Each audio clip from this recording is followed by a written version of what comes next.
اردو زبان کی دوسری کتاب کا 10واں سبق، ایک ہاتھی اور گیدڑ۔ جنگلی ہاتھی کو گیدڑوں نے تاکنا غور سے دیکھنا، آپس میں کہنے لگے جو کسی طرح سے یہ مارا جائے تو ہم کو بافراغت یعنی آرام سے کشادہ 4 مہینے کی خوراک ہاتھ لگے۔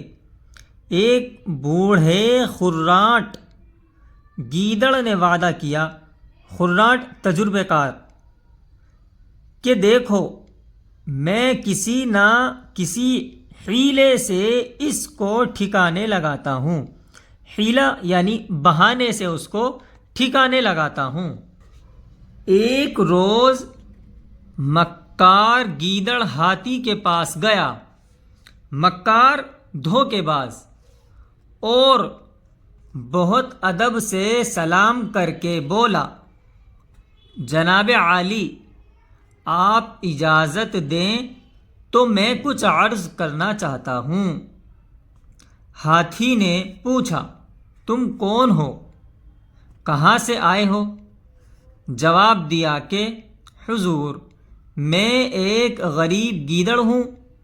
اس جنگل کے تمام جانوروں نے متفق ہو کر یعنی جمع ہو کر ایک ساتھ ہو کر مجھ کو سفیر بنایا، سفیر قاصد، اور آپ کی خدمت میں بھیجا ہے تاکہ آپ کے سامنے سب کی خواہش ظاہر کروں۔ یہ جو واو ہے اس کے اندر یہ نہیں پڑھا جائے گا، یہ واو معدولہ ہوتا ہے، اور پہلی کتاب کے اندر ہم آپ کو یہ اچھی طرح سمجھا چکے ہیں۔ حضور یہ ایسا وسیع جنگل ہے، وسیع یعنی کشادہ کھلا ہوا، جس کا انتظام بغیر ایک زبردست بادشاہ کے نہیں ہو سکتا۔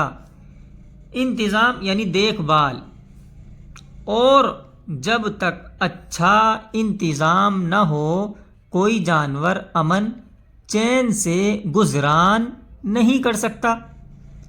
ہماری جنس میں حضور کے سوا کوئی بادشاہی کے لائق نہیں۔ جنس یعنی ذات۔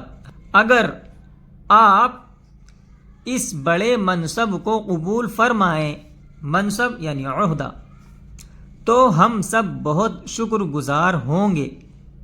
یہ سن کر ہاتھی ذرا سوچنے لگا۔ گیدڑ نے پھر کہا کہ حضور اس وقت سب قسم کے جانور اس صلاح میں شریک ہیں، یعنی اس مشورے کے اندر سب شریک ہیں، کسی کو کچھ عذر یا انکار نہیں ہے۔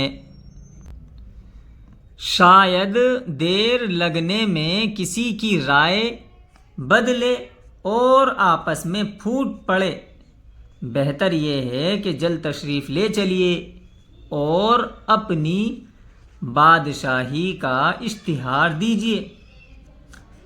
ہاتھی کو دولت اور حکومت کی طمع یعنی لالچ نے ایسا لبھایا یعنی گرویدہ کیا، دیوانہ بنایا کہ فوراً گیدڑ کے ساتھ ہو لیا۔ چلتے چلتے ایک تنگ رستے سے گزرے جو ایک گہرے غار یعنی گڈھا کے کنارے دور تک چلا گیا تھا۔ وہاں پہنچ کر گیدڑ نے اپنی چال تیز کی، ہاتھی بھی اس کے پیچھے لپکا یعنی جلدی جلدی چلا۔ ناگاہ یعنی اچانک اس کا پاؤں پھسل گیا اور دھم سے گہرے غار کے اندر اوندھے منہ جا گرا۔